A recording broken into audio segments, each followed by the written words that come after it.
Mwirinde Abazana Ibyo Gutandukanya n'ibigusha. Abaroma igice cya 16 umurongo wa 17 n'uwa 18. Ariko bene data, ndabinginga ngo mwirinde Abazana Ibyo Gutandukanya n'ibigusha, binyurana n'ibyo mwize, mubazibukire, kuko abameze batyo atari imbata z'Umwami wacu Kristo, ahubwo ari iz'inda zabo, kandi imitima y'abatagira uburiganya bayohesha amagambo meza n'ibyo kubanezeza. Iyo Bibiliya Yera ivuga Itorero, ibivuga abizera Kristo. Bashobora kuba ari abamwizera muri rusange bo mw'isi yose, Itorero rya Kristo, cyangwa abahantu runaka bateranira hamwe nk'Itorero ry'i.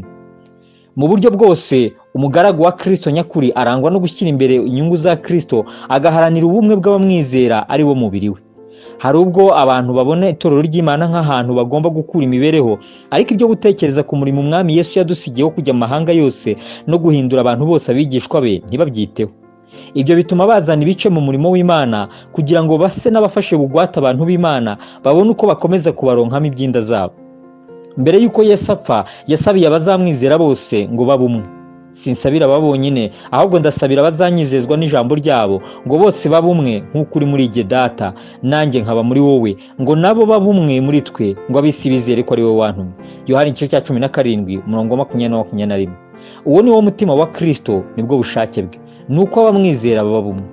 Nk'uko umugaragu akurikira umurongo wa shebuja, niko n'abagaragu ba Kristo nyakuri bashyira imbere ibyo ashaka kuruta ibyo bo ubwabo bashaka cyangwa ibyo abandi bantu bashaka.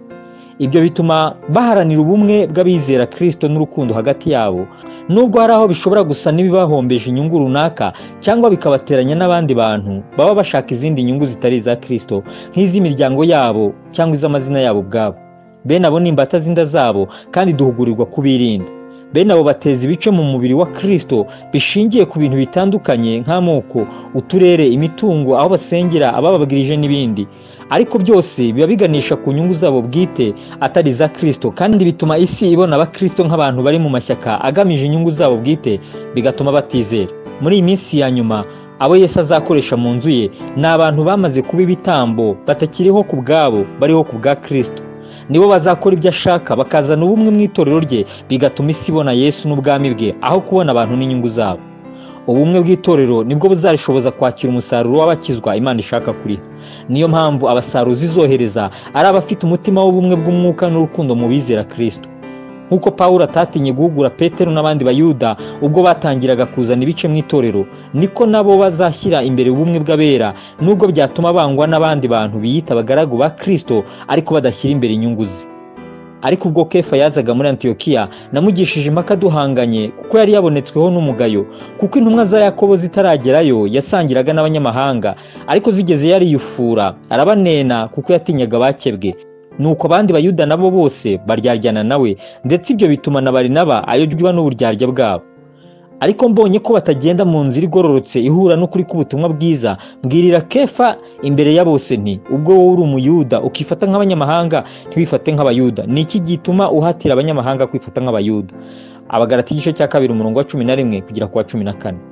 Umwami Yesu azabakoresha imirimo ikomeye nka Pawulo, kuko basobanukiwe ubushake bwe bw'ubumwe mu Itorero rye.